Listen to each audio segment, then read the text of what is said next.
त्यांनी एक वक्तव्य केलंय की सुजय विखे हे स्वतःच्या संस्थेतून मंत्री आहेत किंवा नाही मंत्री आहेत सध्या. मात्र त्यांचे वडील जे आहेत ते मोठे नेते आहेत. मात्र भाजपात गेल्यामुळे त्यांना 1/3 मंत्रीपद मिळालेलं आहे. सध्या खाते जे आहेत डिवाइड झालेले. तुम्ही भाजपात गेल्यामुळे हे सगळं घडलंय. तुम्ही आमच्या सोबत राष्ट्रवादीत यावं. नाही, आता मला माहित नाही ते काय बोललेले आहेत, मी वाचलेलंच नाही. मूळ मुद्दा पहिला, मला असं वाटतं की जी जबाबदारी माननीय मुख्यमंत्री महोदयांनी माननीय नामदार राधाकृष्ण विखे पाटील साहेबांना दिलेली आहे, त्या जबाबदारीमुळे अहिल्यानगर जिल्हा हा पुढच्या 3 वर्षामध्ये दुष्काळमुक्त होणार आहे.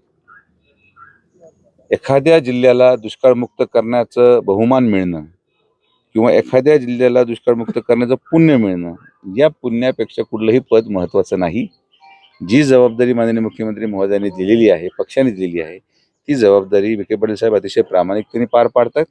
आणि मी देखील जी जबाबदारी पक्षाने मला दिलेली आहे, ती जबाबदारी मी संघटनेसाठी पूर्ण ताकदीने लावून पार पाडतोय.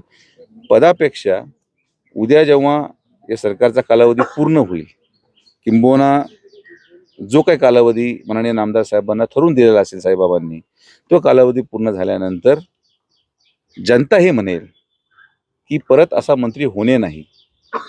कामामुळं त्या पदाची ओळख निर्माण करणं ही ख्याती विखे पाटील साहेबांची राहिलेली आहे. मग ते जिल्हा बँकेचा चेअरमन असो, जिल्हा परिषद अध्यक्ष म्हणून अध्यक्ष मॅडमचं काम असो, खासदार म्हणून मी असो, आम्ही जे काम करतो त्या कामामुळं त्या पदाला एक वेगळी ओळख जनतेच्या माध्यमातून निर्माण करायचं काम आमच्या परिवाराने गेले अनेक वर्ष केले. त्यामुळे कोणीही किती छोटा मंत्री किंवा किती मोठा मंत्रीपेक्षा त्या पदाचा वापर समाजासाठी किती मोठ्या प्रमाणात झाला याला महत्त्व मी देतो. आणि मला वाटतं की आम्ही समाधानी आहोत.